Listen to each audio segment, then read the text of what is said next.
Election commission तो बिल्कुल गुलाम की तरह काम कर रहा है, बिल्कुल गुलाम की तरह सरकार के इशारे पर उसको जो करना है, जो सरकार चाहेगी वो सब कर रहा है। उसके इस तरह से तलवे चाट रहा है इलेक्शन कमीशन का अपना, क्योंकि वो एक संवैधानिक संस्था है, इंडिपेंडेंट उसकी रिपोर्ट होनी चाहिए कि ऐसे हालत में नहीं करा सकते। और बात खोट है, बेईमान हो तुम, तुम्हारी मानसिकता दूषित है, इसीलिए तुम जानते हो कि पब्लिक बैलेट पेपर्स होगा तो तुम बिल्कुल सूखे पत्ती की तरह ऐसे उड़ जाओगे, तुम्हें पता नहीं लगेगा कहां गई बीजेपी और कहां गई जेडीयू, इनका कहीं पता नहीं लगा।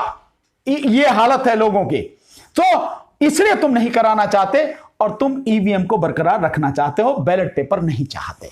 आपको जरा सा भी 2 से 4 या 6 महीने इंतजार नहीं कर सकते आप? सत्ता की ऐसी भूख है आपको, इसके बिना आपका काम नहीं चलेगा। आपको न केवल महामारी से गुजर रहा है, इस समय बिहार बहुत बड़े बड़े, बहुत ही जबरदस्त, आप समझिए कि जो बाढ़ की स्थिति है उससे गुजर रहा है। 38 जिलों में से, बिहार के 38 जिलों में से लगभग 17-18 जिले बाढ़ से बुरी तरह प्रभावित हैं। सरकार ने कभी इसका इलाज नहीं निकाला, न केंद्र सरकार ने, न राज्य सरकार ने, कि ये बार बार हर साल बाढ़ आती है जिसमें लाखों हेक्टेयर जमीन बर्बाद हो जाती है, फसल बर्बाद हो जाती है, अरबों खरबों रुपए का नुकसान होता है।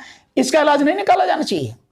उस स्थिति में आप जो कोरोना से है, महामारी से है, अस्पतालों की बुरी हालत है, बाढ़ में डूबा पड़ा है, आपको चुनाव कराने की बहुत जल्दी हो रही है। आप चुनाव, लेकिन सरकार ये कह रही है, सरकार का जो मानना है जिसलिए करा रही है, जिसको इतनी हवस है, वो ये चाहती है क्योंकि यही वो एक ऐसी स्थिति है जिसमें उसके पास क्योंकि साधन है, संसाधन है, अरबों खरबों रुपया है, इलेक्टोरल बॉन्ड के लगभग 6,500 करोड़ में से 95% से ज्यादा पैसा उसी के पास है, यानी 6,000 करोड़ के लगभग पैसा, उसका जो हिसाब ही पता नहीं है कि किसने दिया, कहां से आया, कैसे आया, किसने कितना कितना दिया, कोई हिसाब नहीं है। वो सरकार के पास है तो पैसे की कोई कमी नहीं है। सरकार, वही सरकार चाहती है कि तुम अपने संसाधन का इस्तेमाल करके अधिक से अधिक लोगों तक पहुंच जाओ, और विपक्ष में ये जो इंडिपेंडेंट लोग हैं उनके पास साधन नहीं है, संसाधन नहीं है, कहां से वो पहुंचेंगे? और ऐसे हालात में जहां लोग, इतनी बुरी स्थिति में लोग भूखों मर रहे हैं,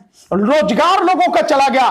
खुद सरकार जो कहती है 81 करोड़ लोगों को 5 किलो अनाज और 1 किलो चना देने की बात करिए, मैं समझता हूं ये देश की जनता के साथ में, विशेषकर बिहार की जनता के साथ में बहुत बड़ा अन्याय है।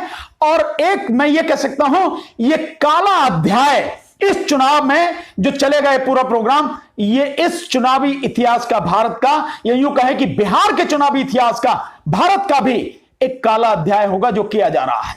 और मैं तो जनता से कहना चाह रहा हूं, अगर चुनाव आयोग की समझ में नहीं आ रही, केंद्र सरकार की समझ में नहीं आ रही, किसी भी शासन प्रशासन में अगर समझ में नहीं आ रही है, या वो अपने निहित स्वार्थों की वजह से, या यूं कहो कि बेईमानी का जो मानसिकता है उसे लेके ईवीएम से कराती है, तो भैया ये तो रोकेंगे नहीं। मैं तो जनता से अपील करता हूं, आप ही को रोकना ईवीएम, आप ही जानते हैं कैसे रोक सकते हैं। और ईवीएम जब तक रहेगी, बीजेपी को आप हरा नहीं सकेंगे।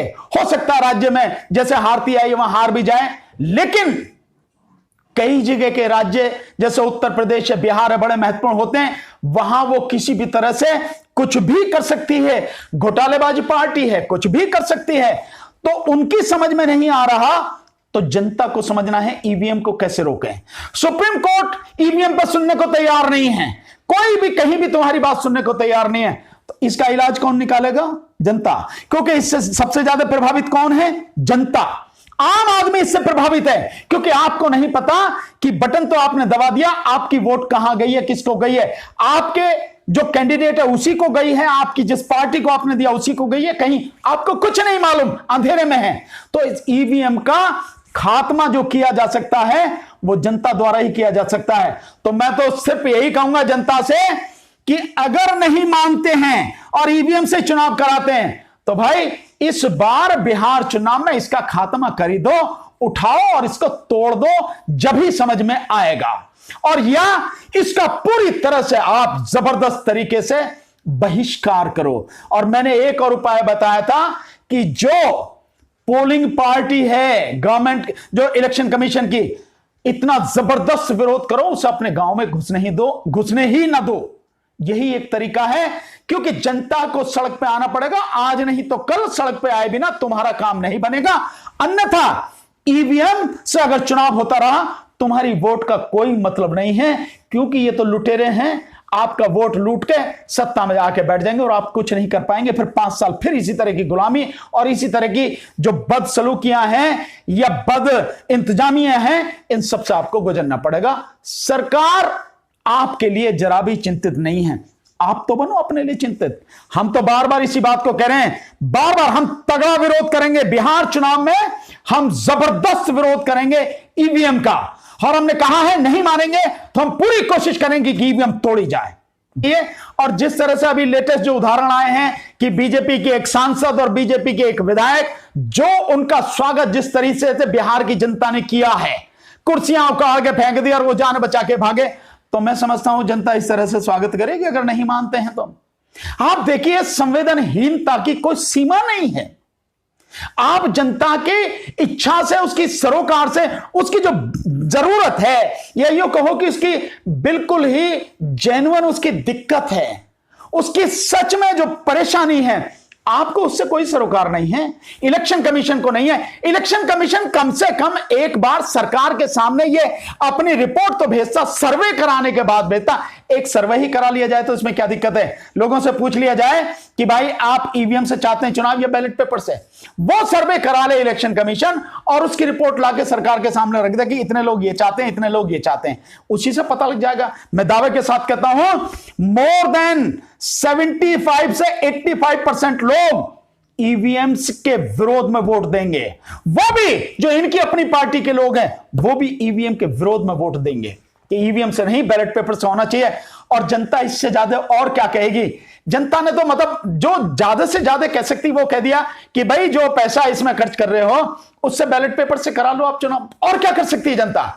कैसा अजीब देश है। एक देश है जर्मनी, हम विश्व गुरु बनने की बात कहते हैं, लेकिन हमें एक मोहल्ले के जो है ना, एक 84 लाख तक भी हमारा चरित्र नहीं है, हमारा कोई आचरण नहीं है, हमारा कोई ढंग और हमारा तरीका नहीं है। आचरण क्या होता है, चरित्र क्या होता है, और जनता की जो दिक्कत है उससे सीधा सरोकार होता है। क्या होता है आप इसको समझिए। जर्मनी में ईवीएम पर एक साधारण व्यक्ति ने सवाल उठाया, सुप्रीम कोर्ट में गया कि ईवीएम से चुनाव फ्री, फेयर एंड ट्रांसपेरेंट नहीं हो सकता, यानी कि बिल्कुल मुक्त और इससे जो है पारदर्शी और निष्पक्ष चुनाव नहीं हो सकता। सुप्रीम कोर्ट ने बहस सुनने के बाद पूरा देखा और उसने कहा यस, ये बिल्कुल ठीक कह रहे हैं, क्योंकि वोट बटन दबाने के बाद ये नहीं पता होता कि मैंने जिसको वोट डाली उसी को गई है, उस पार्टी और उस व्यक्ति को गई है। सुप्रीम कोर्ट ने आदेश दिया यस, ये बिल्कुल ठीक है और चुनाव में ईवीएम नहीं होगी, बैलेट पेपर से चुनाव होगा। आप देखिए सुप्रीम कोर्ट का एक आदेश साधारण व्यक्ति की रिट पे गया और उसके बाद में जो है वहां इलेक्शन कमीशन ने हमेशा के लिए, सरकार ने वो जो है ईवीएम बंद कर दी, वहां बैलेट पेपर से था। अरे जिन्होंने बनाया ईवीएम को वो बैलेट पेपर से कराना तुमसे कहीं ज्यादा आगे हैं, कहीं ज्यादा आप सब जो समृद्ध हैं, ताकतवर हैं, इंटेलिजेंट हैं, ये मतलब टेक्नोलॉजी में तुमसे कहीं आगे हैं, तुम कोई भी नहीं हो उनके सामने। वो ईवीएम को छोड़ चुके हैं और बैलेट पेपर से तुम्हारी क्या मजबूरी है? इसलिए मजबूरी तुम्हारी ये है क्योंकि तुम्हारी नीयत में खोट है, बेईमान हो तुम, तुम्हारी मानसिकता दूषित है। इसीलिए तुम जानते हो कि पब्लिक बैलेट पेपर्स होगा तो तुम बिल्कुल सूखे पत्ती की तरह ऐसे उड़ जाओगे, तुम्हें पता नहीं लगेगा कहां गई बीजेपी और कहां गई जेडीयू, इनका कहीं पता नहीं लगा। ये हालत है लोगों की। तो इसलिए तुम नहीं कराना चाहते और तुम ईवीएम को बरकरार रखना चाहते हो, बैलेट पेपर नहीं चाहते।